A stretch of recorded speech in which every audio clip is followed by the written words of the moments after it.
Hi, folks. Just getting started in the meeting here. My name's Doug Gerard. I'm the author of iAnalyze Racing. Give you a little bit of information about myself.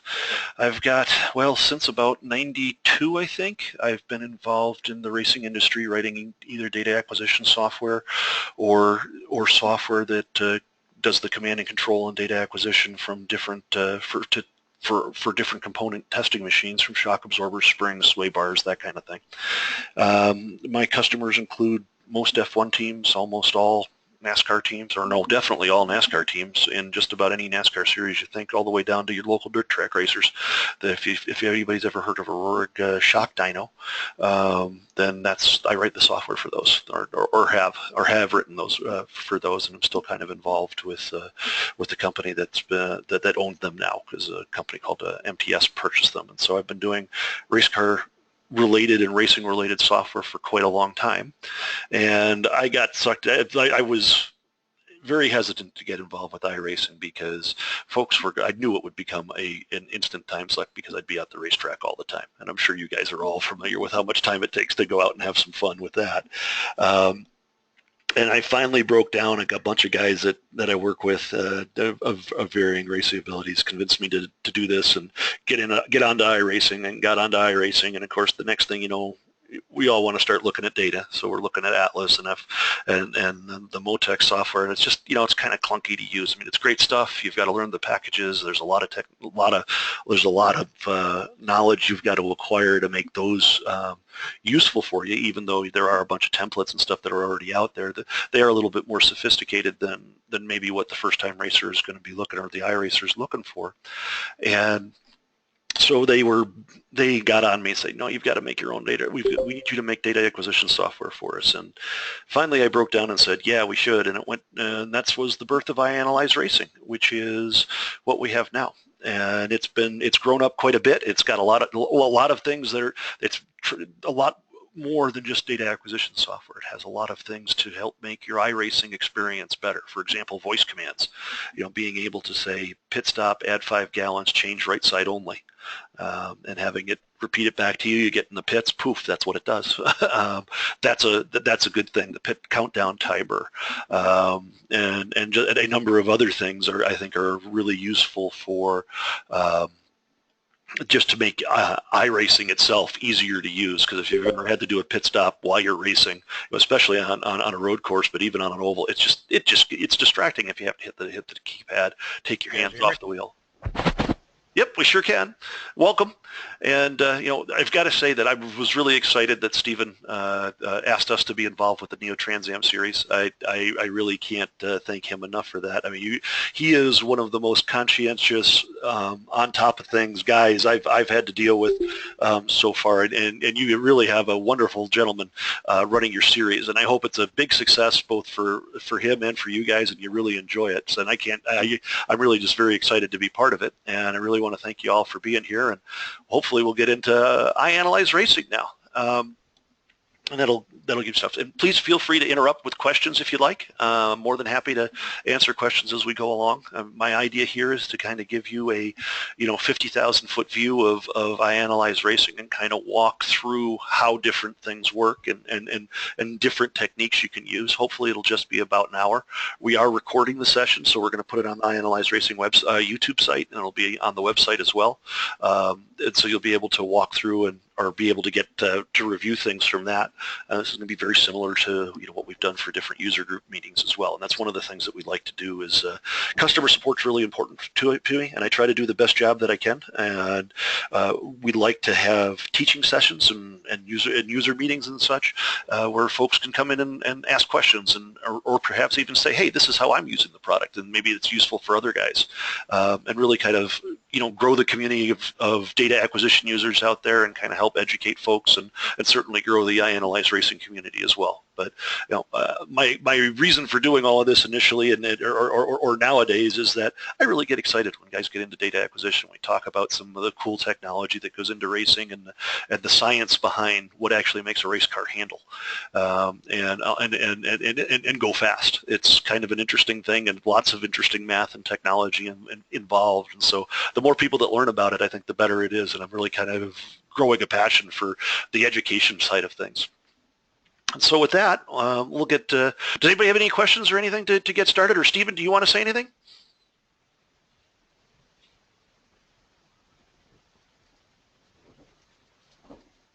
Okay. Didn't have anything to start off with, Doug, but just thanks everybody who's been able to make it out today. And sorry about a little bit is on my end as far as the miscommunications. I know I thought maybe a session or wasn't sure what the protocol was, so sorry about that confusion earlier today. Yeah, that was my fault. I should have sent it off to Stephen earlier. I didn't even think about it, which was, but anyway, we'll move on from there. All right, well, getting started with iAnalyze Racing. Well, the way it generally works is that you start iAnalyze Racing and you just let it run, and it just sits there in the background. And as you start your iRacing session, it will kick on and it will jump into telemetry. It'll start grabbing the telemetry. When it starts grabbing the telemetry, it will record things and as you go through. Now, one of the nice things you can do is that as you're racing, when you go back into the garage screen, I call the garage screen that when you're not in the race car, you don't have to necessarily be in viewing the setup, but or looking at a replay is where I call the garage screen. Anyway. If you're there, you can actually go Alt-Tab and get back into iAnalyze Racing, and it will show you the laps that you've run. Now, one of the nice things is it will actually even merge. Let me jump over to the options page really quickly because there's all sorts of options. There's a couple of different ways you can use iAnalyze. You can use this dual mode, classic mode, and the iRacing mode. iAnalyze Racing can read the iRacing IBT files that you typically gather with the Alt-L telemetry key. You can do those, you can read those directly by yourself, but that will just have the data just for your individual race car. It won't have it for other guys in your session. Then we have a classic, what I call iAnalyze Classic mode, which has all of the data that's available in the public telemetry feed that comes out of iRacing. It pulls it all out for both your car and for the other guys in your session. Because if we jump back over to the data source page, you notice we have all these different drivers, and so you can view laps from any one of these guys. And right now I have this set up so it's only going to show you the 2 best laps for the guys, for those drivers if they have 2 laps. And it's showing all of my laps here. And we also have, finally, dual mode, which is what most folks run it in. And in dual mode, it turns on iRacing telemetry, so that as well, and it will merge that data in with the public telemetry feed when you're at the garage screen or when you exit iRacing, so that you can get things like ride heights, wheel speeds, and other tire pressures, those kinds of data, the kind of data that iRacing doesn't want you to have during the session because you could write a computer program to write a cheat for it. So you can get that all that data merged in.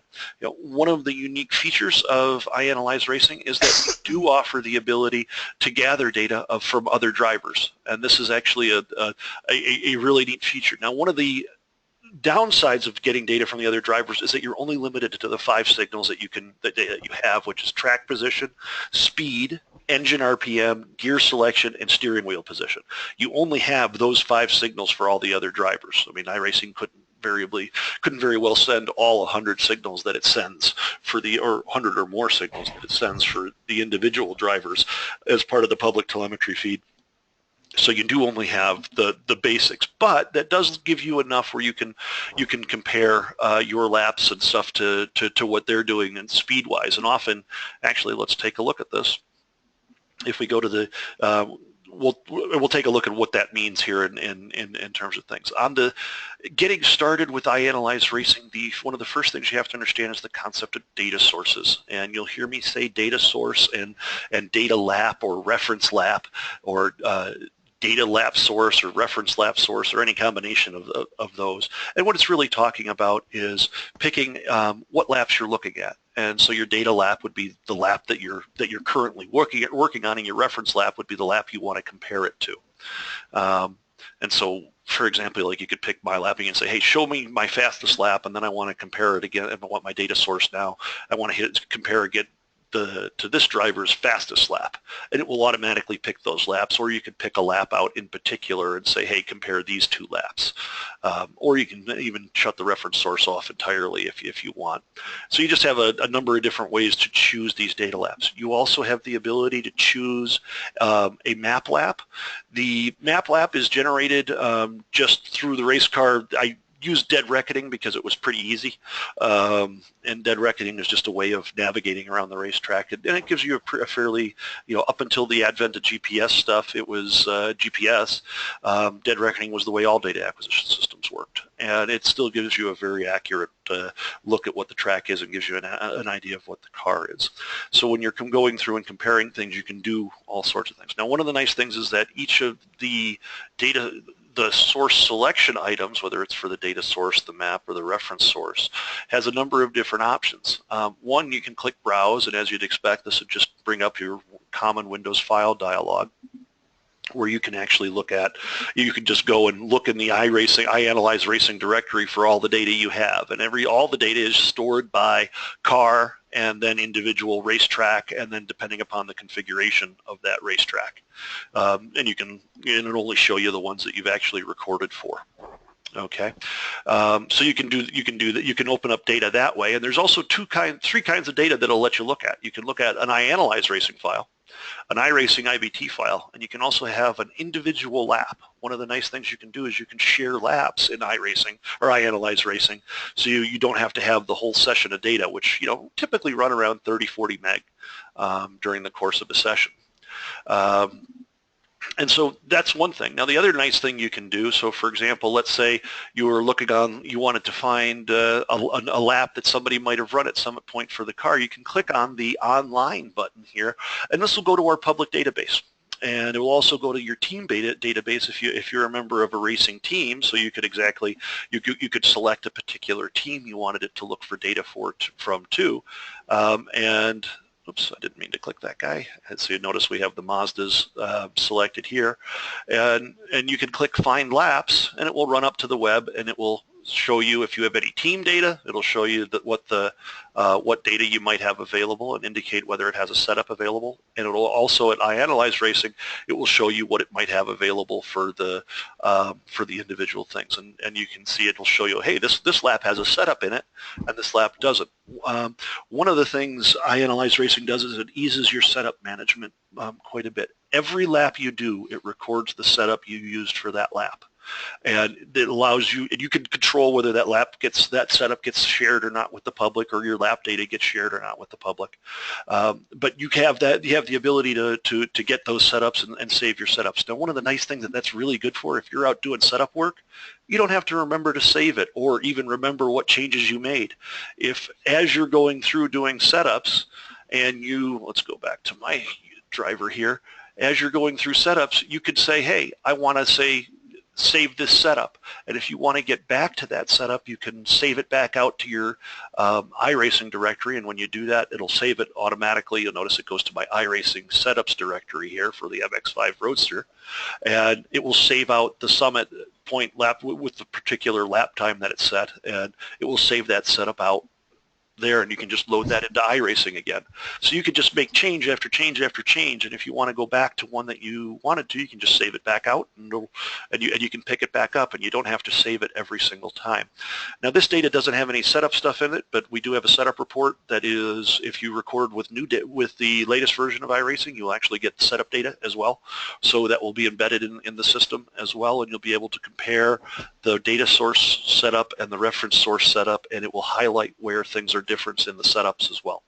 So that's kind of the overview of the data source page, selecting data and some of the things that it gives you options for. And there's also two other choices here. You can also ask it to give you the driver's best lap that it has seen that's been recorded. It keeps track of that, and so you can click driver's best, and it will automatically load that lap that it's seen, the fastest one that you did for that particular race car at that particular track in that particular configuration.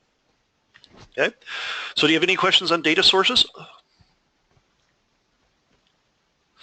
Okay, Moving on, we'll get into our track maps editor, which is kind of funky little guy.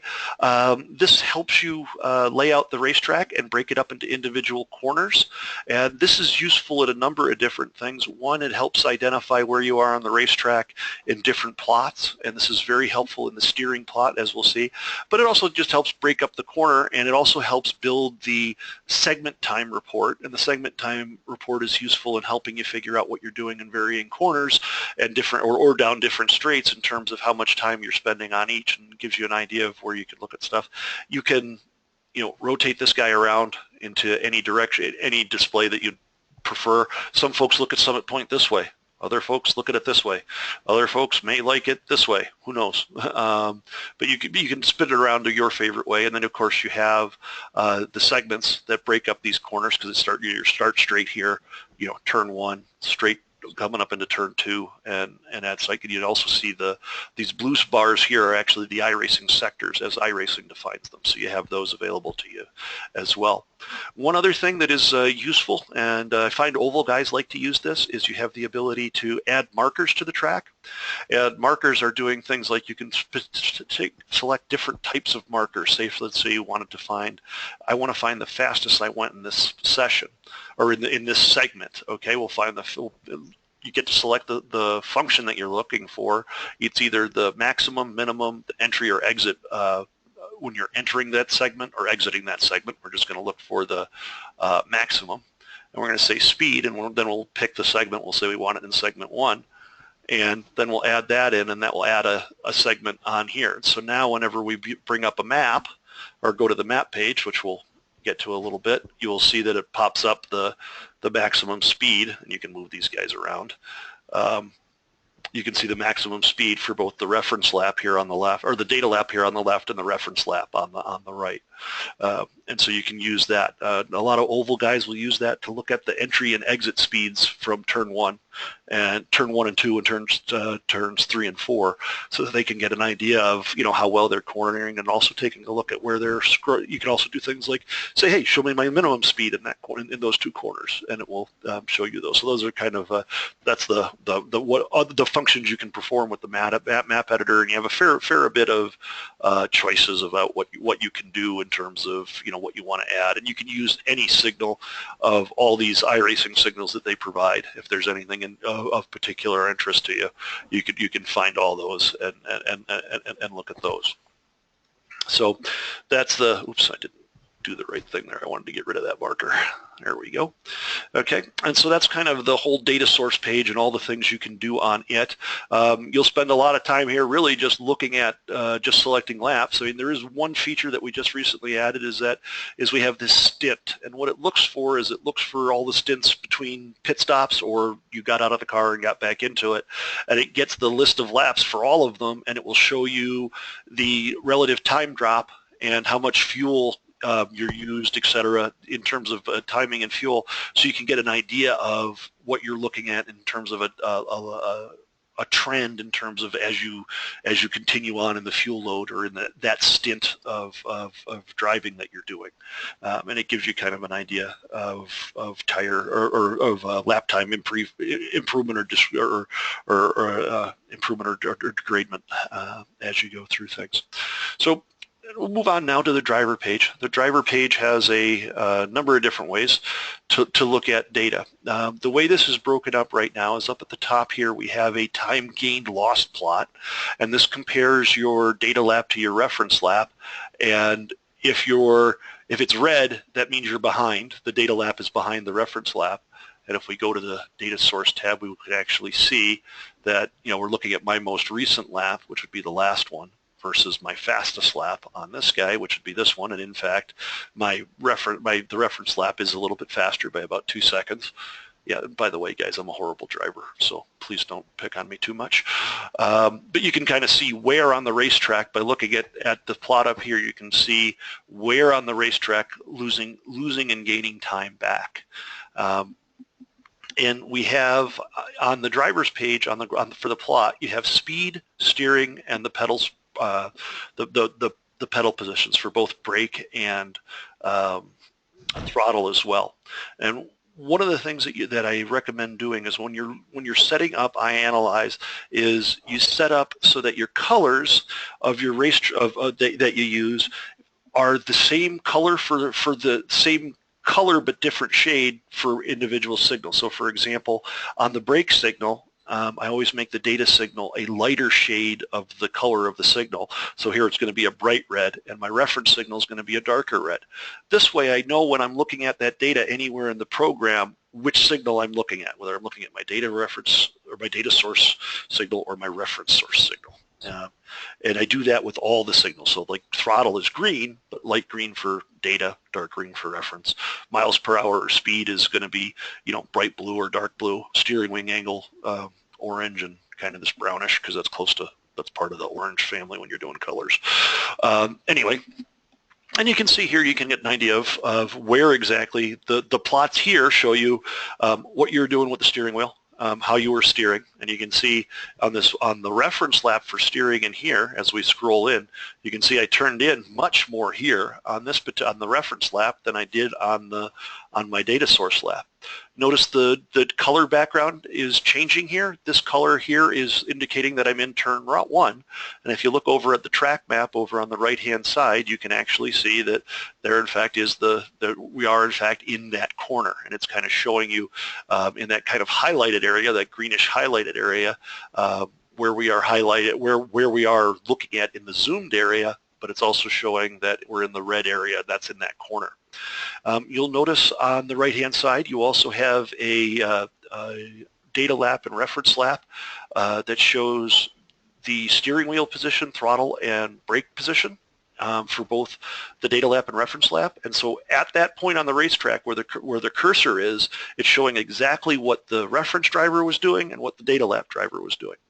One of the things you can do is if you middle click, it'll bring up this lock menu, and you can actually tell it to animate this, and it will just go through and it will animate it, and you can actually watch, who did what where in the particular corner, and you can kind of just to get an idea of what the timing was things were like, and it plays back relatively real time.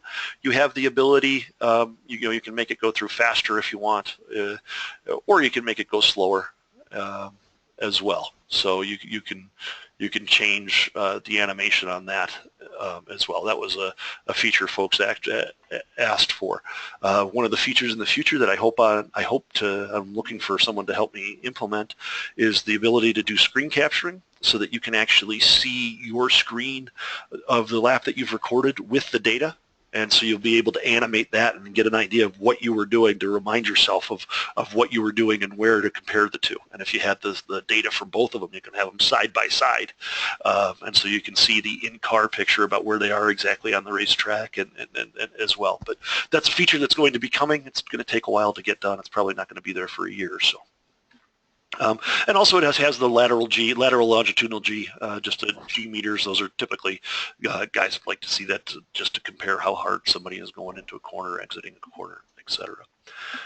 There are a number of user interface things that we have in iAnalyze. Wherever you see a blue bar, that's something you can mouse over, and they're typically options in that bar. You noticed already that was where I went to change the signal options. If I want to show or hide data or change the colors, I moved down there to be able to do that. Also, we have a couple of different reports that are also associated with that. So for example, the segment comparison, this report will show you, we'll just take the two different laps and compare them. On the first straight, this is how fast, this is how long I was on that in that first straight, 11 seconds and change, and about a little bit more than 10 and a half seconds and change, and so it was that much faster in comparison.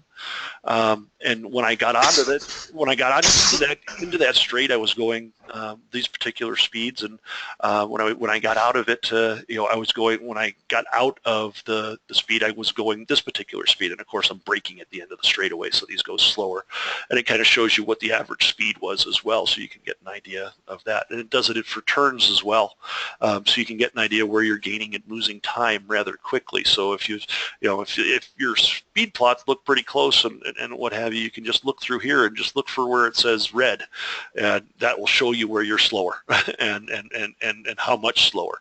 And you find, where am I that much slower? Like turn 6 here, it's like 5 seconds slower. Good golly, or 5 miles an hour difference slower here, but 0.2 of a second slower there. You can find the areas where you need the most improvements, like getting down straight 3, which would mean really looking at the corner 2 here, which is this orangish corner here. That's where I have a lot of trouble in that corner typically. I just have a hard time gauging it because it's the camber on it's kind of weird for me anyway. And so you can get an idea of what you're doing into the corner, what you're doing out, and gives you an idea of comparing things. There's also other options. So for example, on the time gain loss plot, you can look at the total time gain lost, or you can say, hey, just show me where am I gaining and losing it the most. And these spikes give you an idea of, well, this is the area where I was losing a lot of time. And so this is an area where I have to look at getting into the corner, breaking into corner 1. Also, you can see here this little section in here. There's a lot of red, and so I'm losing a lot. The rate at which I'm losing time there is pretty significant, and so that's a spot where I'd want to look at as well. So it's just a different way of looking at that at the time gained loss data, and you may find it more useful to look at that for to give you an immediate spot to look at, like what am I doing right here, whereas what am I doing wrong in this particular corner. Just another way of looking at things. And those bars exist all throughout the program. On just about every page there's a bar that has things that you can fill in and edit. Okay, so that's pretty much the driver page, and it shows you, oh, there's one other little thing on that.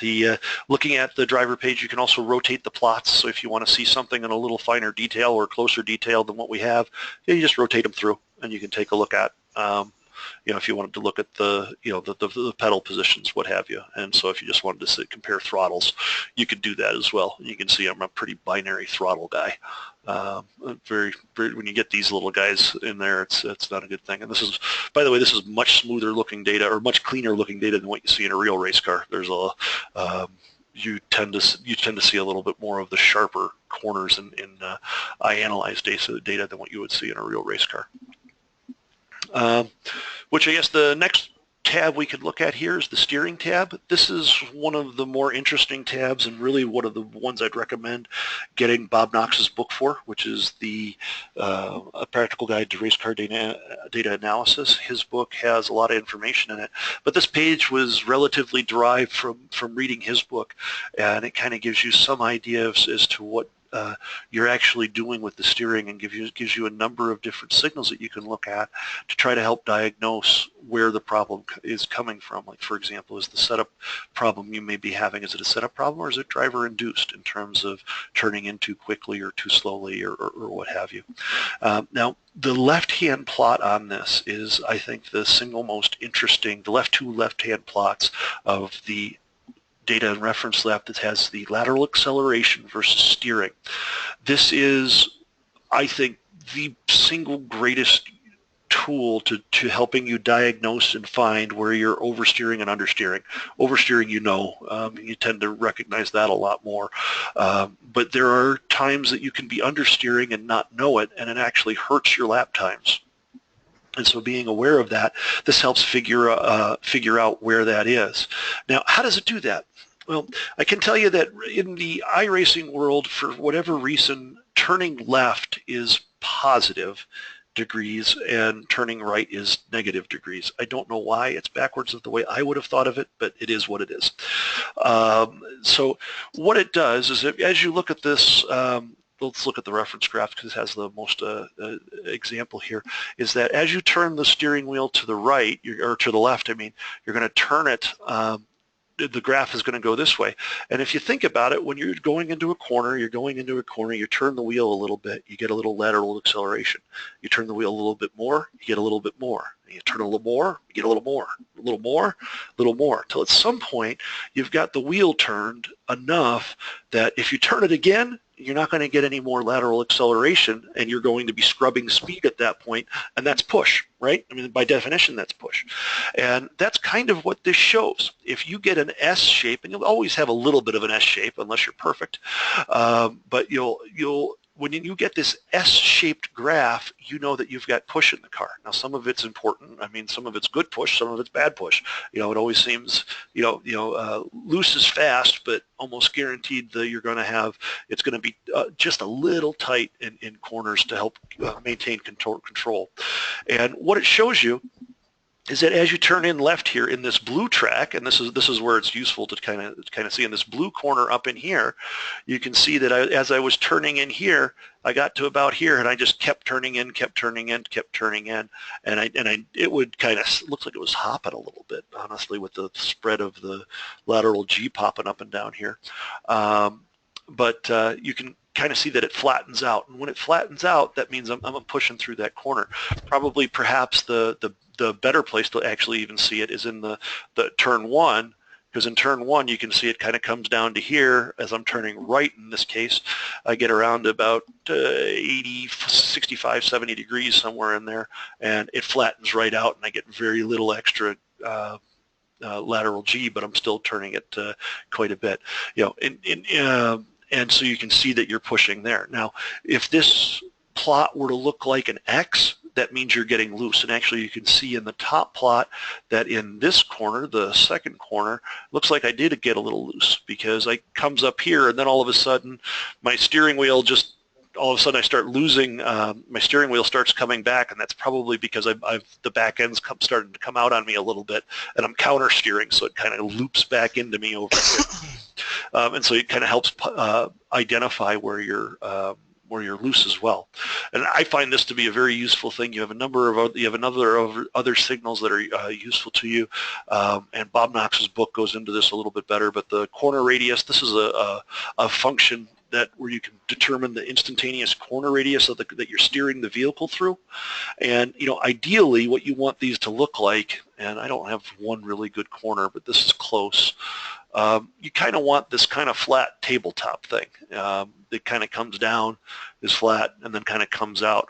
Where you see variations like this, you're actually looking at, you're doing weird things with the steering wheel. In this case, I'm doing weird things with the steering wheel, and you're not taking that corner as smoothly as potentially you could. And so there's things there. Of course, you have lateral G plots. You have the steering trace to be able to compare them. Steering speed is actually something that's useful as well, as you can try to identify spots where you might be putting input into the car faster than you should, and that may be leading to some handling problems or what have you, or perhaps you're being too slow. It just gives you a way of looking at that particular thing. And of course, throttle and throttle speed, those also have similar applications when you look at those. And you can turn the reference stuff on and off as well. And of course, you have the track map and the steering wheel and pedal, the driver control position over here on the right-hand side. So you have a bunch of data that you can look at right here to try and things. But I like these plots over on the left-hand side because I quickly identify, what corners are you really bad in? Where is the worst push in those corners? And maybe you don't care about it, but if it's the corner before the long straightaway, boy, you do care about it, because that's going to be a fast one there. I guess we can move on to the track page now. And on the track page, it's very similar to the driver page, except it just has a track map that's all blown up here. And we've seen already that you can put the data markers on here, and we also have the segment comparisons report is available here as well. And you also have the same kind of comparison you have for the time gained lost. Now, what's special about the track report? Well, it does some pretty neat things. What it lets you do is it lets you put signals on your racetrack, and you can tell it where to put the signal. You put the data source signal on the right side of the track, or hide it, or put it on the left side of the track and put the reference on the right or left. Notice the colors are the same as what they were on the driver's page. You can change your colors to whatever you want, and they'll be change it for signals, and it'll change it throughout the entire application. Now, one of the nice things about this is that it plots the signal on the graph. I find this incredibly useful for being able to just compare where am I faster. And if we go down here and we look at this the straight into the first corner and through there, we can get an idea very quickly that on the data lap on the outside, I broke way earlier and about as hard, and I stayed off and I didn't break as deep into the corner. Whereas in the reference lap, which was faster, and you can actually see the blue dot there is the data lap, and the red one is the reference lap, red for reference. And so you can see that, in fact, as I got into here, you can see the gap between them expand as you get into this corner. And so you can see if you got a little faster or what have you, kind of caught back up going into the corner and then coming back out, it kind of starts restoring itself. But it shows you right on the track where you're doing things. Now, one of the nice things we also have is the ability to do presets where you can share things. So, for example, I have the pedals already so now I can compare my throttle usage versus my brake usage from a reference to whatever. You can see I got on the throttle on the reference lap here, again, because the green is darker. I know that's the reference. I got on that much sooner than I did the data source lap, and so you can get a really good idea very quickly when you're comparing laps against yourself about where you did things on the racetrack. I find this to be a very visual thing. It can get a little confusing and a little overwhelming. Sometimes if you get into a real tight portion of the racetrack, you like in through there, but then you can just always scroll in and it spreads it out and makes it a little bit easier to see. And so I find that that's to be a very useful tool. And the nice thing is because you have these presets, you can bring up all sorts of other things rather quickly, and it'll just throw them in, and you can see where you're coasting, for example. That was a signal that we added. And oops, don't think we have the reference turned on. No, we don't. If we have the reference, we can turn on the reference for this one. And you can build these all on your own, and you can see where on individual cars, like here you're coasting less on this one, coasting less here, coasting less here, coasting a little more there, a little less here. The less you coast, the faster you go. You should always be doing something. Coasting is rarely a good thing. Maybe to set up for some parts of corners, but you guys are good drivers, probably far better than I am, so you can answer that all on your own. Let's see, what other fun things are on this page? It has the track map up here. One thing you can do with both the track path up here in the right corner and the track path here is you can actually ask it to show the data and reference paths that you might have been on, and you can kind of compare the different lines that were used based on that. You can kind of see the track, the reference and data laps kind of straighten this corner out quite a bit, and so that's kind of an interesting thing. It tends to be very fine grained. There's very little difference typically, but you really have to analyze things closely and to zoom in to get an idea of really what's going on there. And you can turn that on and off as well. We're going to be expanding that up capability and actually using the GPS stuff for more information to give you even better resolution on that. Didn't do it initially with the GPS stuff because we wanted to make sure it was available or easily available for everything that we might do, and we didn't know how many signals, if we were going to be tossing data signals out to keep laps files down. Ended up not doing that because things were data space was pretty reasonable for things. So that's kind of a quick overview of the track page. The other nice thing you can do is, say for example, you want to check your gearing against the other guy. Well, there you go. Compares the gears right there. You can see who picked up what gear where. It's another good use of this particular thing, which is kind of a good segue into the gearing tab here, because in the gearing tab, now I ran the same setup for these guys. This is all out of the same session of race session, so they are all pretty much the same. But there's no real shift charts available when you're making setup changes. So when you're making gear ratio changes, you don't get a shift chart that you might that you normally might see for your particular car. And so what we threw in is that one of the things I found, especially when I was doing some formula racing, I'd find that I would often be misgeared and either have too much or too little top-end gear or what have you. And I found that being able to take a look at it and have my they have the software compare the engine RPM and the gearing selection and kind of generate a shift chart from that data is a useful thing, and you'll be able to compare your reference lap versus your data lap, so you can compare it against another drivers if you have that, and be able to get an idea of the gearing that you're running. If there's a significant difference between the two, then you probably, it gives you something to inspect. You can get an idea of, well, geez, it looks like he's running a little taller rear end gear or something. You'll be able to see that. You'll also be able to see if he changed, first or second, or one of the mid-range gears is different than what you have. That'll be something that you'll be able to examine. Also have the next tab over is the ride heights section, and I don't remember if the GTA cars have the I call it GTA because that's I think the class in NeoTransAm. But I don't think the car has. I don't remember if it has a center front splitter ride height. If it did, it would show up here in the middle and in the middle of this plot. The Mazda here doesn't. But you can actually get a look at the ride heights, and it will show you the ride heights from ground up to whatever the maximum it sees is. Hey, Doug? Yes. Ours do have the Xfinity cars do have the center front splitter. Oh, good. Okay, yeah, so you'd actually see it. I wish I had data for those cars. I don't. I'm sorry, guys. Hopefully there'll be some coming along here soon.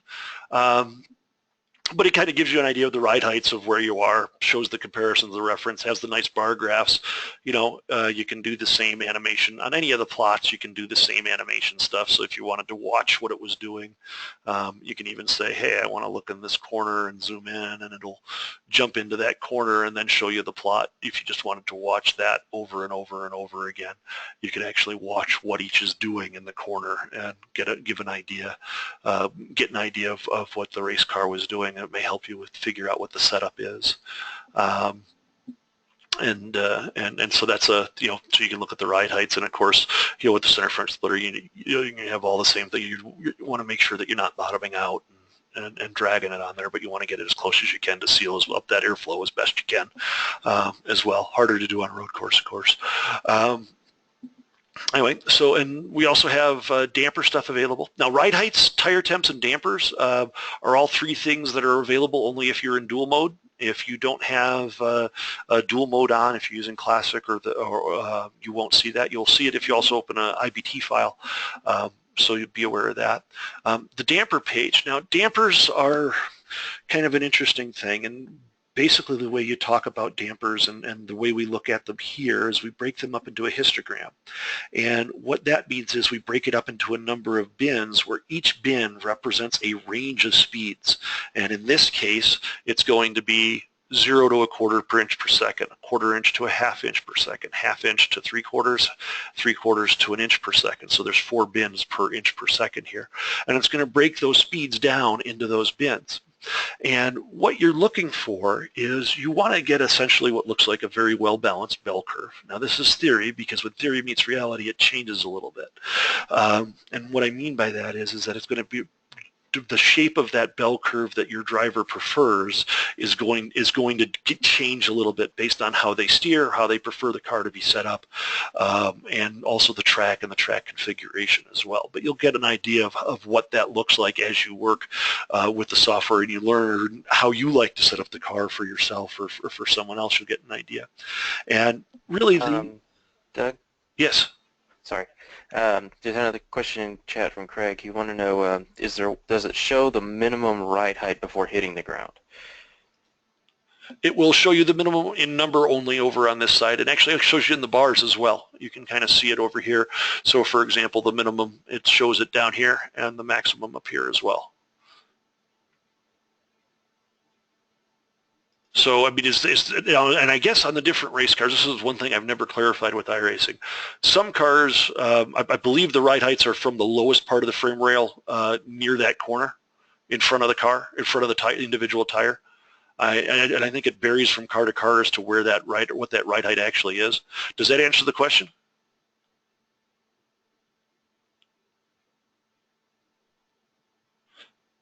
I think, Craig, why don't you speak out? Hello. Hi, Craig. Hello. So I was just looking and learning. Because I know this is the issue I have when I make a setup. I can make a setup relatively okay, but it's just the fine tweaks that I struggle with. So ride heights. When I load a car up and then I pick a ride height, I just look at it and go, meh, yeah, that looks alright. Sure, why not? And whenever I load any of the usual telemetry apps, nothing seems to show me if I'm slamming on the brakes and then just the front just hits the ground, or if I'm slamming on the brakes and I'm still 20 mils from the ground. Because I know with the F1 car, it's like 10 mils, I think, and you hit the skid pan. So if you're making a setup and you change the damper settings and you turn into a corner and you get understeer, it knocks you off a little bit because you're like, well, I'm not turning in enough, but that's because the front is hitting the ground.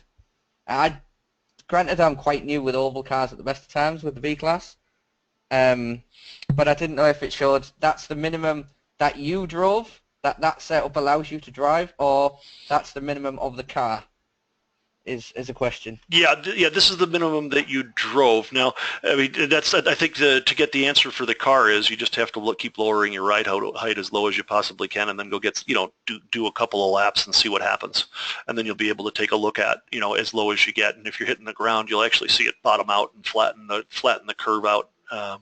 Here, and I think you're exactly right, and that's actually one of the things that would be good to get from iRacing is that for each individual car, where is what is the that ride height distance? I mean, you're going to be changing that, of course, when you're varying the setup of your car, right? I mean, you're going to be raising it or lowering it, and there's going to be at some point you're going to be 2 inches above the ground, and that's going to be it. So that's your ride height. So you have 2 inches of travel before you hit the ground, and I believe the center front splitter is shows you from the bottom of the front splitter to the ground.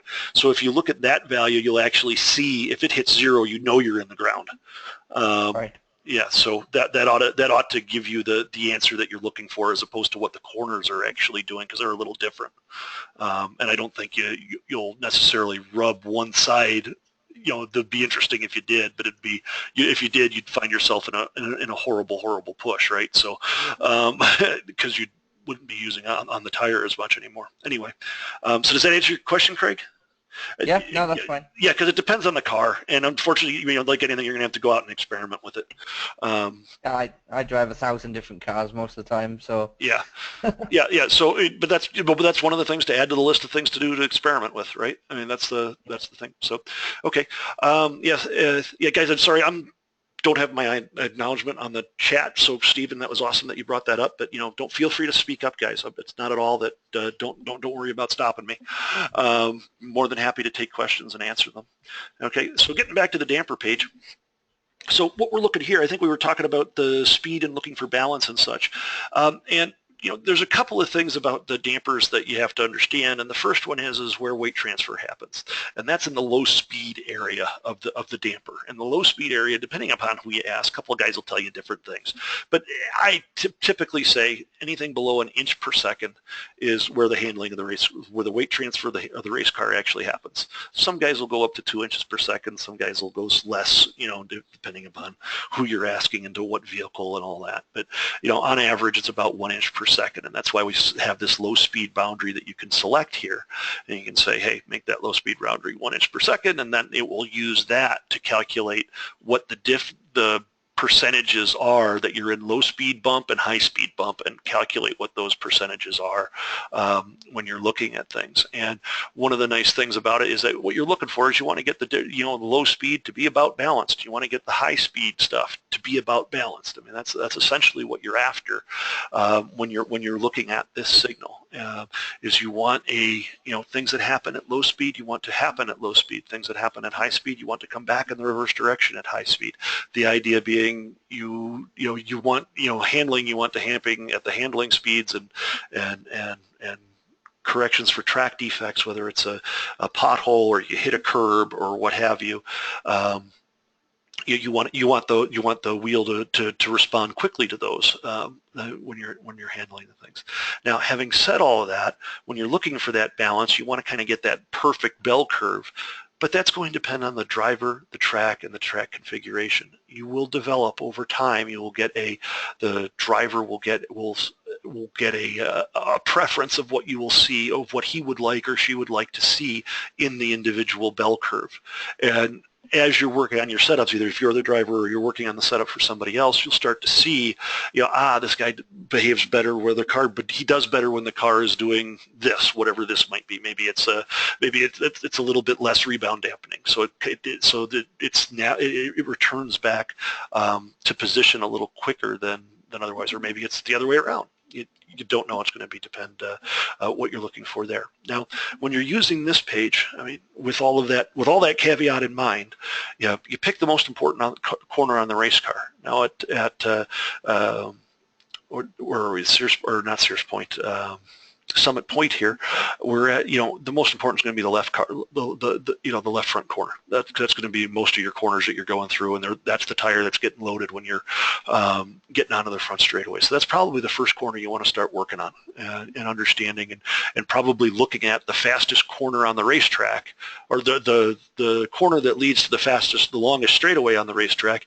Look at that corner and companion and the left corner in this. That would be the left corner on this because of the right-hander onto the main straight. And you're going to want to look at that and look at that corner and get the balance there first and kind of merge everything else after that. Then once you get the balance where you like it and the car's going pretty quick there, you're going to start looking for balance across the axles. Okay, so from the left side to the right side. So you want the fronts to be balanced as well, because what's happening on the left side of the car, you're moving that weight from the right side to the left side, so it should be happening at about the same way but in opposite directions on either side. So again, that balance will come in. And you're going to be looking for that balance again, and then you're going to be looking at it for from the front to the rear axle finally, because the front to the rear axles you want damped relatively at the same frequencies, so that you aren't introducing some weird frequency handling related things. And there's a lot of that you could go into on that. There's a lot of frequency analysis type stuff that we won't go into, because this is one that's hard for me to understand, and I've been living with it for a while. And the race engineers lose me after about 5 minutes, but so you look for but you want them both damped relatively the same, and so you kind of get the same general shape curve. You have a whole bunch of stuff you can change here, colors, what have you, the shock velocities. You can also change the bin size if you like. You can make them more bins or less bins. How many bins are visible. You have a lot of things you can play with here, and you'll be able to change how you like to look at things. I happen to think the default settings are just fine. Looking at that would be probably just reasonable, I would expect. So that's kind of looking at the damper page really quickly. And I'd recommend, take a look at that book by Bob Knox that I mentioned, which is kind of a good segue into the tire temps. We have a plot here. These are all the tire pumps for let's see, I think we're just showing the reference here. Oh, we're showing the data and the reference, so you can see we got both. I happen to think this is the ugliest page in the entire program, but some guys just love it. They're able to see where the tires are building up temperature, changing, and things are changing. You have the ability to change what maximum temperatures are, and actually you can even move these sliders around to change how these look, what the temperature distribution might look like. So you might, let's say that's looking too blue to you, you might say, hey, top temperature, then we're going to change it to 175. And that'll change the color. So now there's a little bit more. This is where you're heating up, so you get better ideas of perhaps where you're able to identify where things are happening. Guys love this page. I have personally yet to find a use for it, but they like it, and it was a user-requested feature, which is another thing about iAnalyze Racing. You want something, ask me about it. It typically gets in there eventually, maybe not right away, but if it's something like this that guys really want, we'll give it to them and let them use it. And so, it has all of the other related data as well. You could just shut off. So, for example, if we wanted to make it a little less confusing, we'll shut off and just show the reference or the data lap. So you can just look at that one particular tire, and it will show you only the steering wheel and the pedal and the G's and all that, so you can get an idea of what's happening on that particular page.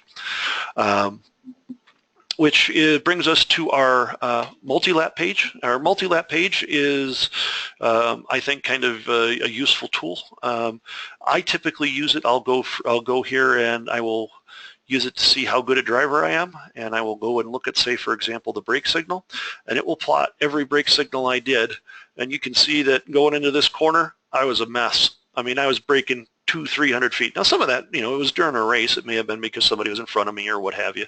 I didn't have a clean entry into the corner, but I still should be hitting my brake points a lot better than I was. I mean, look at this. What's that? 100 feet difference between all of them. I mean, that's crazy. That's not very good driving. I bet you, you look at your data, some of your guys' data, they'll be right on top of each other. And it kind of gives you a good way to quickly look at individual corners. Like, for example, here I did a little bit better. No, not much better, but a little bit. And so it gives you ideas of different things you can look at, different things you can change and goof with, and doesn't necessarily need to be a throttle signal or a brake signal. It could just be about just about anything you'd like. If you're interested in the vertical acceleration, hey, there you go. You can look at that. I don't know why you would be, but hey, guys look at all sorts of crazy stuff. Here's the voltage level that the car's at. These are just all signals that are offered by iRacing, and you can just pull up any one of these and it'll tell you what's going on, and any one of them will get back to the brake signal here. And of course you can come in here and you can shut signals on and off if you want, or if you use the the shift key, you can turn them on and off, and just do all the standard Windows selection stuff that you'd expect to be. One thing I should mention is that if you see this little flag here, it'll say it's not validated, and sometimes what will happen because of really long laps, there'll be a sample count mismatch with the lap time, or it could happen through network failures, either on other drivers' end or on your end if you have a bad network connection. And if it can't validate the lap, i.e. there aren't enough data points to support the lap time that's there that equals what iRacing says it should be, once it's actually calculated, it'll throw up that not validated flag. And it just so you know that, hey, whatever that lap is, it's whatever happened there, it might not be good data. Just be careful when you're using it. And again, it's just to account for all of the network stuff that goes on, and especially if you're looking at other drivers' data, they could have a bad network connection, and you could get really kind of sketchy data for them, and so it warns you to be aware of that. I'll jump into the reports really quickly. We have for reports, we have a number of things. You can pick the session that you want, but for the race report, it will actually show you, it'll show you the sectors, the iRacing sectors, and it will also show you for your individual driver that you select what the driver best time was. And this is take the ideal time for each sector, and whoever was the best for that one. And this A. Lopez guys was flying, Alberto, he was flying, and he set the bet on the same lap, the best lap. He set the best sector as well, and it shows you the speed and all of that. And it also will show you your best sectors when they happened and all of that, and also when your best lap was. So you can go through and get a look at what your laps were, and you can click through on the other drivers, and it will show you the same lap report data for them, even though it doesn't show you all of their lap report data. He only did 2 laps, but that third one was awesome, huh? Anyway, so there's that. Now we also have a pit report now, which this isn't populated with, but if you're doing pit stops, this will show you your outs and ins and fill in the data with the temperatures and the fuel levels and the change of fuel that you've added or removed or used, and the time that you were in the pits as well. So that will give you an idea of what the pits reports were looking like. Obviously for this 15-lap race at some point you don't have anything. Then you also have the fuel report. Now this is kind of interesting because this is one of the few interactive pages in iAnalyze Racing that if you have a 4th monitor or a 2nd monitor, either way, where you can actually look at the fuel, help you come up with a fuel strategy. It'll kind of recommend based on what your fuel levels are, what's actually going on in terms of fuel usage, and you can set up strategies based on that, where you can say, hey, I want to take the fastest of the fastest laps, I want to get the fastest mean laps, and get the mean of the fastest averages, and I want to you look at the lap times, and I want to take the top 7 laps, and that will be how I'll calculate what the aggressive fuel use was. You can also have a standard one where you can do something a little different, change it to, I want to take all the laps, and I just want to get the mean and calculate what my fuel usage is going to be on them, and then based on that, it will actually give you a recommendation about when you're going to have to pit based on your fuel usage. And it will, during the session, it will have 3 different strategies. I think it's blue, orange, and then red for the aggressive, standard, and conservative, and it'll actually show you those laps. So if you have this page open, it will show you it, show you that information. You could also ask iAnalyze Racing, how many laps till I'm empty, or is it? I think it's you just say you click the push to talk button and say fuel left or laps left, and it will tell you based on the fuel level fuel consumption that you've been going through. But it at least gives you a way to look at how you're using fuel. Sometimes this doesn't work in the way I would expect it to, especially if you're doing big oval track stuff, but for road track stuff it ought to work as expected, or as you might expect.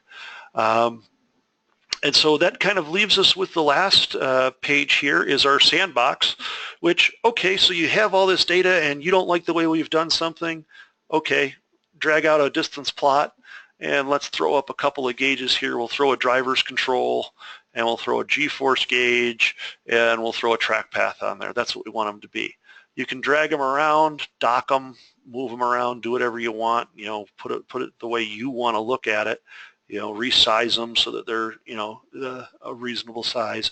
And then you can come to signals and say, hey, and I want to look at my gear 2 signal, and just drag the gear 3 signal and drag the gear 4 signal, and it'll show you where the signals are, where you are.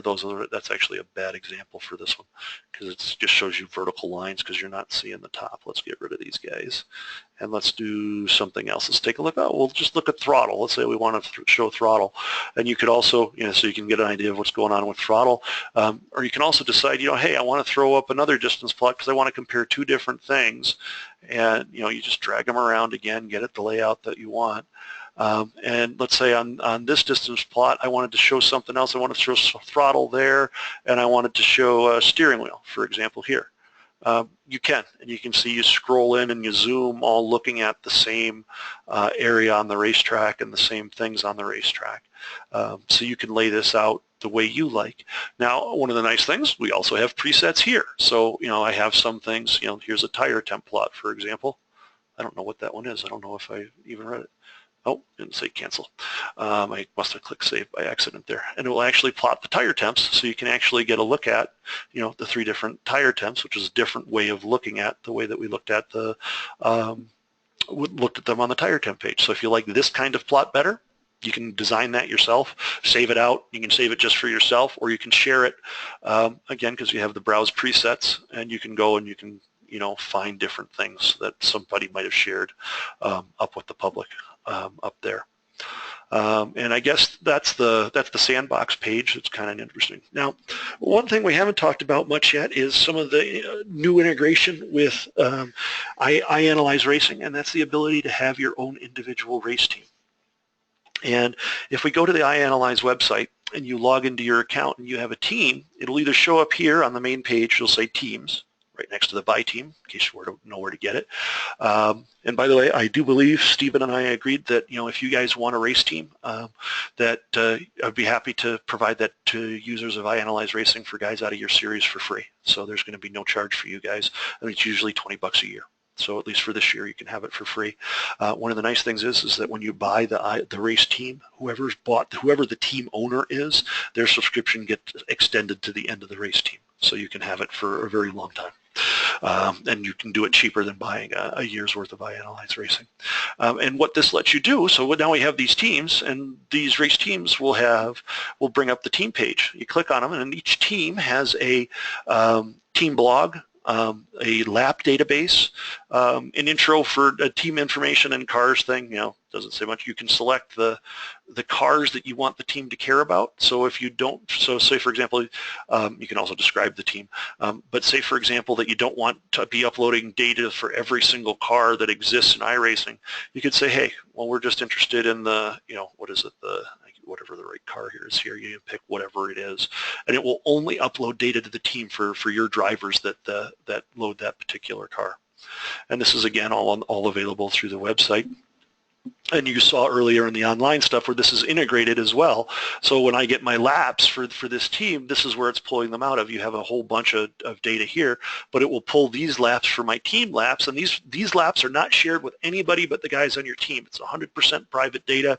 All of them have setups. All that information is available.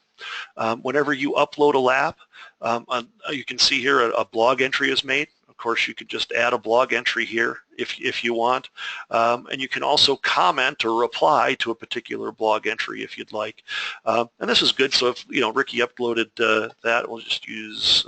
Let's see if we can find one of my laps, so guys aren't confused that I'm actually talking about them. These are a bunch of guys that help test, and Brady Groves is our marketing guy that we've newly hired, and we're getting him slowly up to speed. Can't find that. I just uploaded a lap. We'll just use Gary's here. You can retire left. You can just add a comment back, and it will submit it, and it will put it in here, and now you've got a comment in the blog where you can go and you can look and say, hey, gee, this was a good lap. And when you do that, you get an email that says, if you're on the team, you get an email that says, hey, somebody updated something in the blog or something, and you can actually shut your notifications on and off if you don't like getting the emails. So you can go to the team members page and turn them on and off, and you can see who's getting them and who's not as well. So like Chris doesn't get them, but everybody else does. Okay. This is also the page where if you're the team owner, you only see this if you're the team owner, where you can go and you can invite somebody to your race team. So I could send myself an invite if I wanted to, and it'll throw the invite here. And when that person, if they're not an iAnalyze Racing user, they'll at least get an invite, and they'll try to join, and they'll say, oh well, okay, you're joined, but you don't have the program, and it won't be of use to them. But they'll at least be sent an email that tells them about it a little bit, and you'll be able to also remove users here. The team owner is the only one that gets this. Somebody had to be in charge, so we just make the team owner. They get to do everything in terms of that. And that's kind of the integration on the website side with your own private database, the blog, the ability to change your team cars, and who's on your race team. And so you share that information.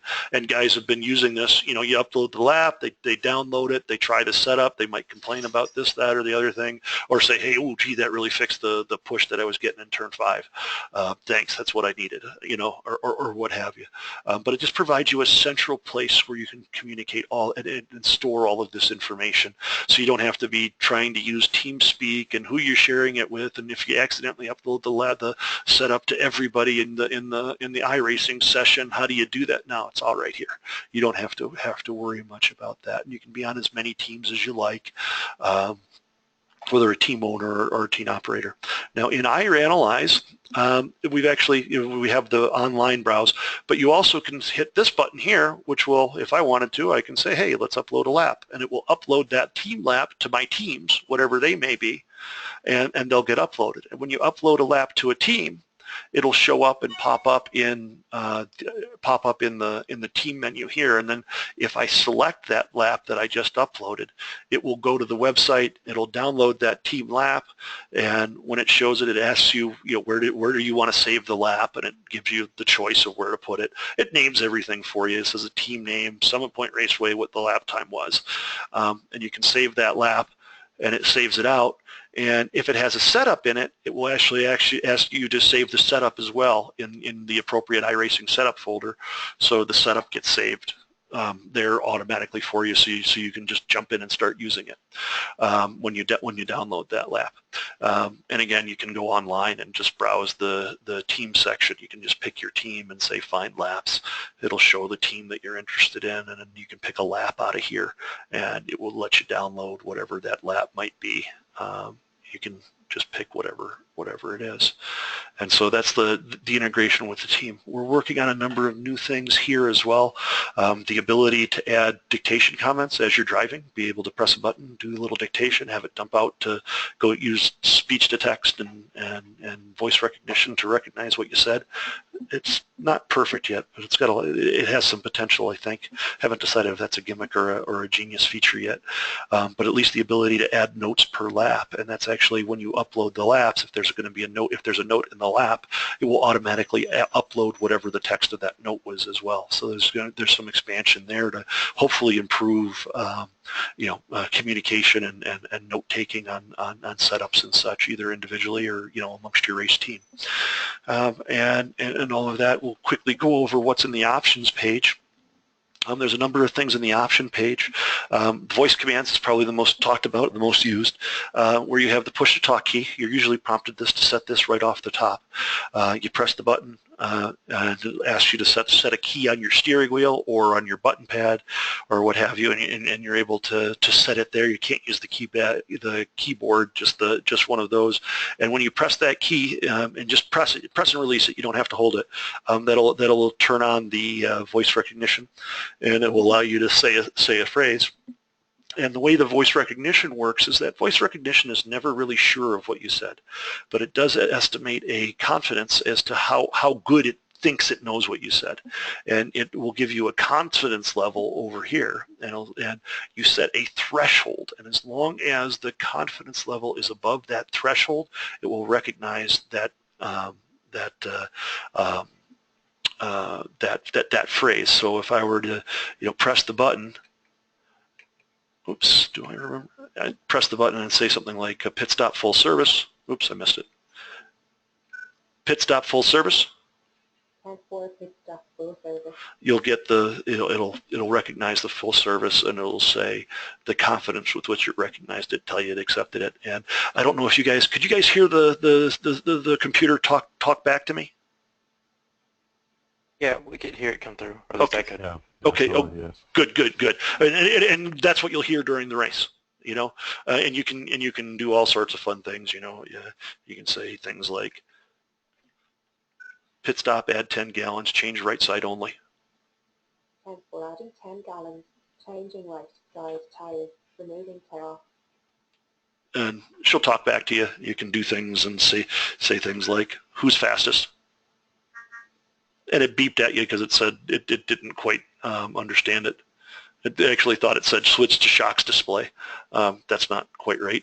And you can navigate with voice commands in iRacing. So for example, you can say relative.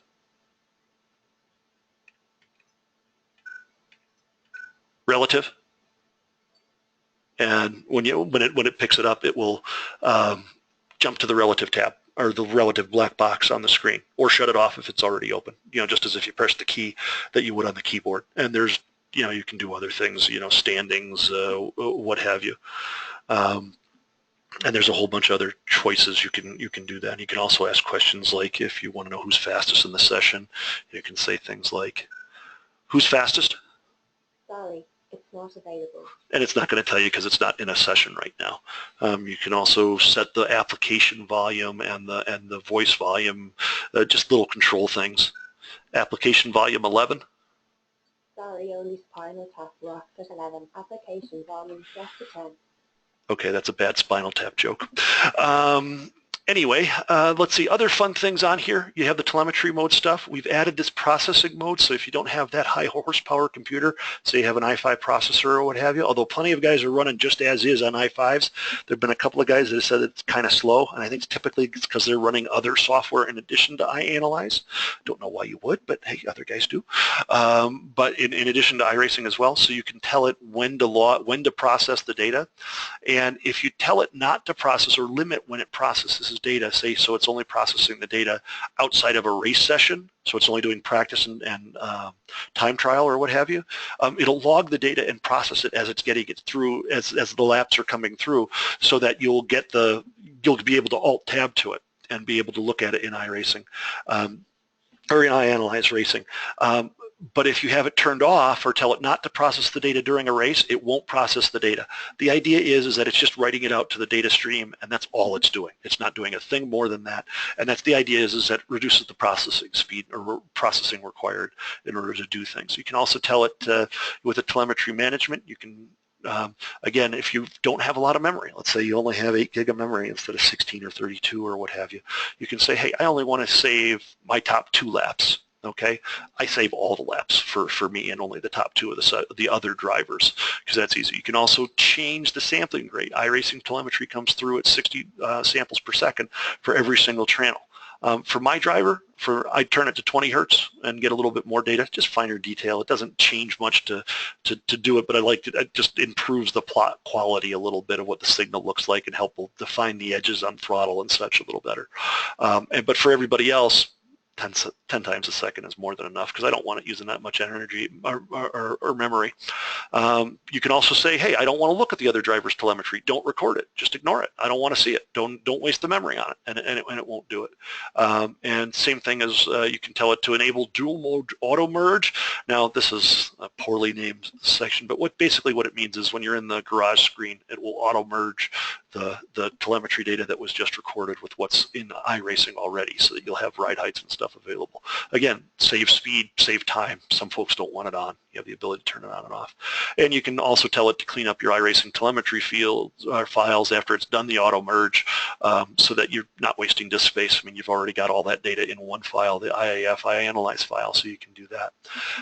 You also have the ability to control the pit down timer and what voice you might be able to use. You notice what you've heard here was the Caitlin voice is from Sarah Voice is something that I purchased because I was thinking about embedding their voices in the product, but at $500 a voice per year, it's kind of expensive, so we figured just using the Microsoft stuff was better.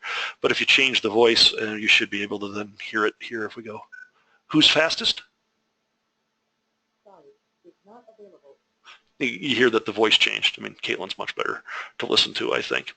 You also have your data options. That's the other thing you can share is like, well, this is not sharing with data with iAnalyze Racing. And setup area means that if you're sharing your setup, if you're sharing the data, it will share the setup as well. And you can turn that on and off. And you'll notice I have a little nag screen here, because I try to get people to share as much as they can. People will do it or they won't, but it's entirely up to them. But I'd rather have people share the data because I think it works better for everybody. And quite frankly, if I'm sitting here with my 10-year-old steering wheel trying to reproduce an app that somebody's got at one of the high-end Fanatec wheels or something, or Leo Bednar wheels, hey boy, there's just no way you're going to be able to compare one to the other with the setup, because that does change stuff. One thing that iRacing does do that I don't like so much is the brake bias or brake intensity control that's available in on the setup page or on the driver controls page. I really think that should be part of the the car setup, because that affects how you drive the car rather significantly. And I know like oval guys will use that to turn it down so that they don't stomp on the brakes so much and lock it up. They only get a certain level of braking. There's a couple of other things. You can start the program minimized if you want. If you don't want it popping open full screen like it does, and you can also turn off error reporting if you don't want to do that. And you can also turn off if you don't like the track map colors and the corner and the colored turns and such. What you can do is you can go back to the option page, and you can actually turn it off. And if you turn that off and you like this better, you can look at data that way. That's just as well. And you can change some of the properties of that. None of these really don't have a lot to do with much. If you don't like the steering wheel that we've chosen for you, you can choose some of these other ones. Yeah, they're kind of cheesy, but hey, they were easily available, and iRacing won't share with me theirs, so we're using these guys just as a substitute for the lot there. And so that's pretty much all of the options there. Oh, by the way, you can run in metric if you like, as well as or standard, whichever you like. You can change that. You can run with either. You can number of different ways to select that. And that's pretty much it. Oh, one thing that is available is if you want, there's help online. There's and it's not as up to date as I'd like it to be, but it's all here. I mean, and so we've at least tried, and I know I have a gentleman who's working on making the help, updating the help to what the current application is. And it kind of shows you it has a lot of things that we've covered here, different things that are covered, what's possible, what's not, all the different shortcuts. And then you have the driver's tools, of course, whether it's the voice commands, it tells you how to go through setup. It's also in addition to the videos, etc. The pit stall countdown, session lap times, user voice. And that's the other thing I forgot. You can do user voice commands. You can specify your own voice commands. If there's a special keystroke you want associated with something, you can set that up as well. And that's just yet another tool you can add that you can use for customization. Eventually, right now it only does one key press. I'd like to make it do more eventually and add it on so you can do a series of key presses with one voice command, so maybe you can do something interesting with it. I don't know quite what, but just to give you guys more control, more power there. The only other real interesting bit is up over here. You can check for updates. I need to put that over there as well. But there's a way for you. iAnalyze Racing, just every time you start it, will jump up to the web and see if there's a new update. If it does, it'll have one of those little toaster pop-ups pop up over here and say, hey, there's a new update. Do you want to update it? So you can update to the latest version and such. But that is pretty much the summary of iAnalyze Racing, of all the different things you can do it. It's a 50,000-foot analysis of it. And folks, do you have any other questions, or do you have questions at all? What could I answer for you?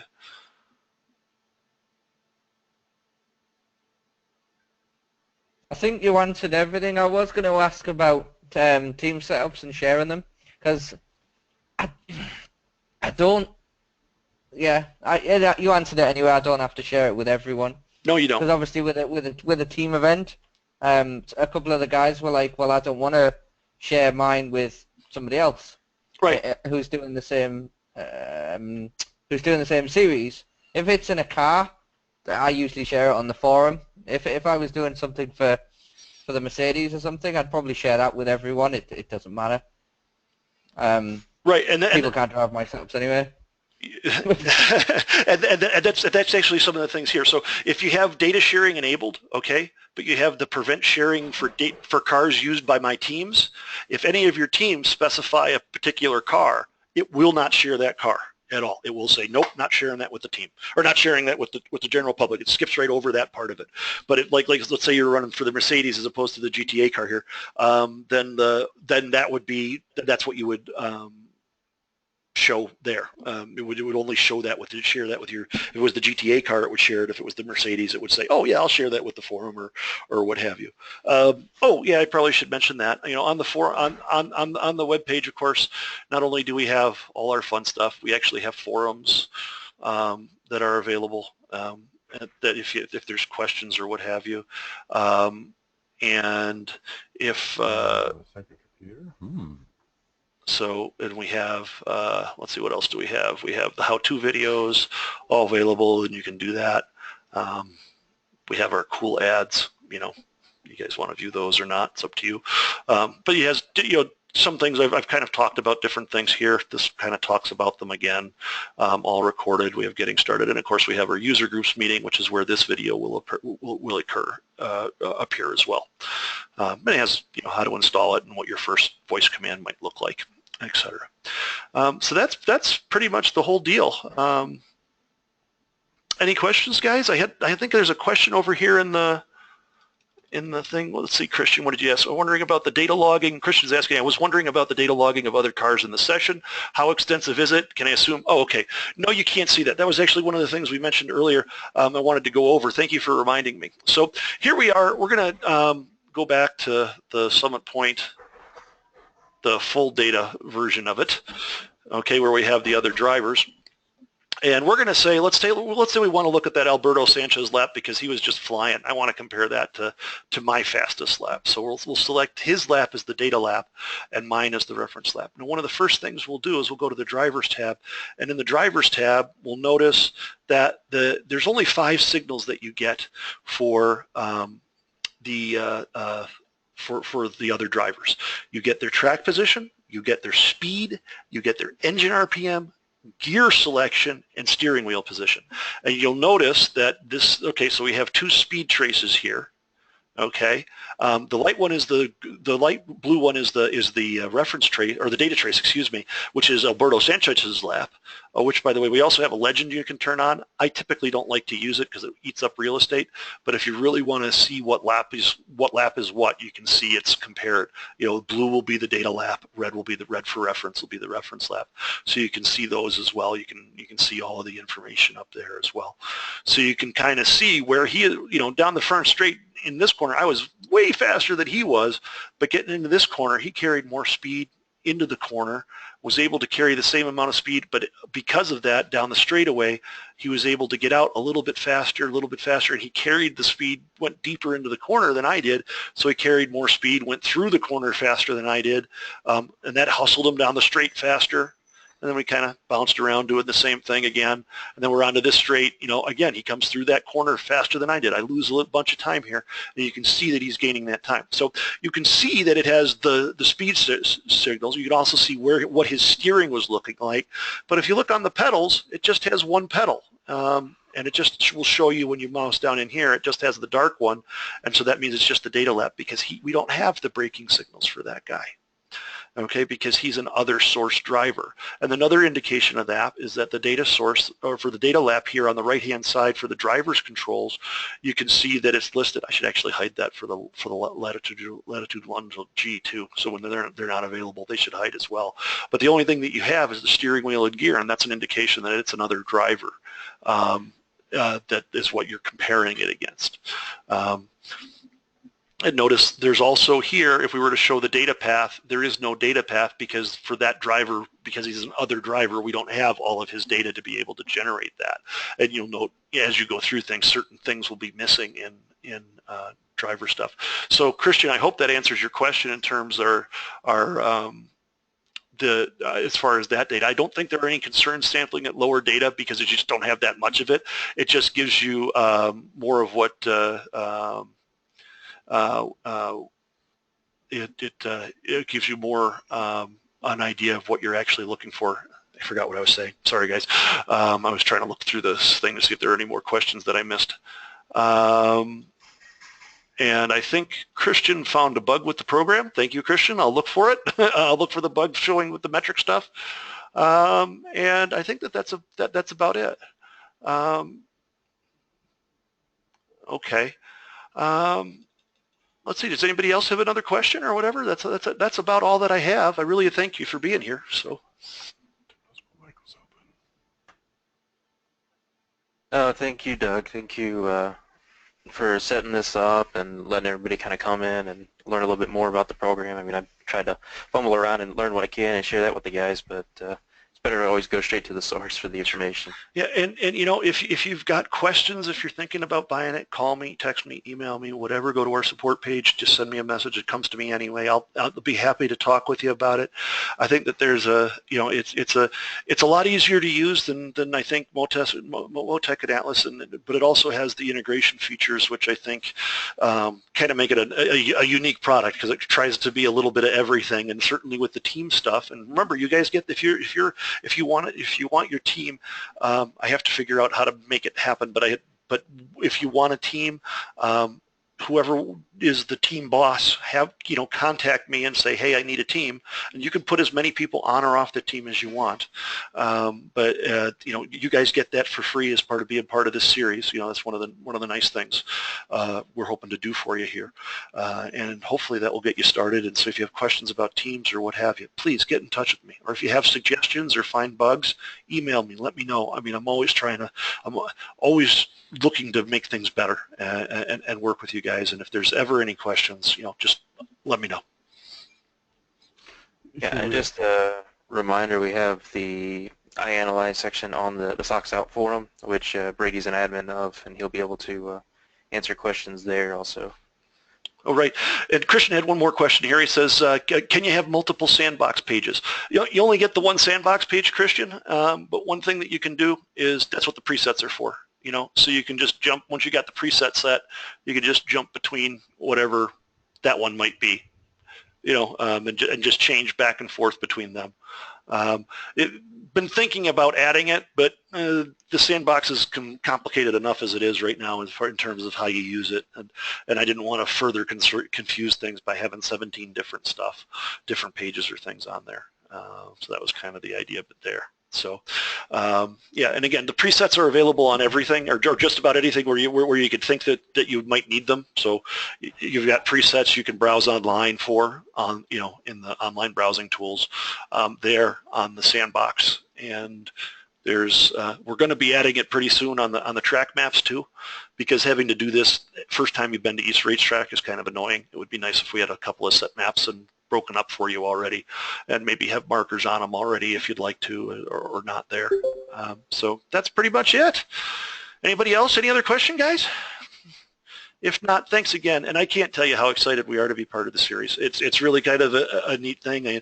I can't wait to get to your first race. Unfortunately, I'm going to be on the road next Sunday. I'm going to be in Cleveland. But I certainly hope that things go well for you guys. Wish you all the best of luck, and certainly all the iAnalyze racing customers wish you better luck. So anyway, I hope you guys have some fun, and I hope you have a great job in the series. I mean, Steven has just done an excellent job for us. I can't praise him enough. I think you guys have got somebody really unique running your series, and it should be an outstanding adventure for you all. Thanks, Doug. Hey, no problem, guys. And so I'll get this up. I'll email Steven when it's up and posted, so he can let you all know. But other than that, guys, hey, thanks a lot. I'll be talking with you later. Thanks, Doug, for your time today. Appreciate it. Yep, thank you. I'm going to go and process a million kinds of information and tell the guys, see what's going on. Because I know they had a couple of questions and I forgot everything. Okay. So I'll probably spam your email inbox at some point with the 1,000 questions that I got and forgot to ask.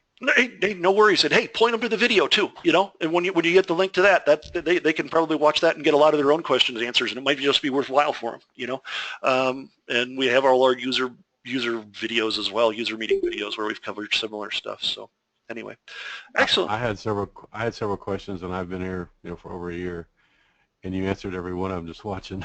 So awesome. Oh, cool. Well, that's good. Yeah. Hey, no, awesome. Nice to hear, Bart. Thanks. All right, guys. Hey, listen, have a good day. Go enjoy the rest of your Sunday. Good luck next week.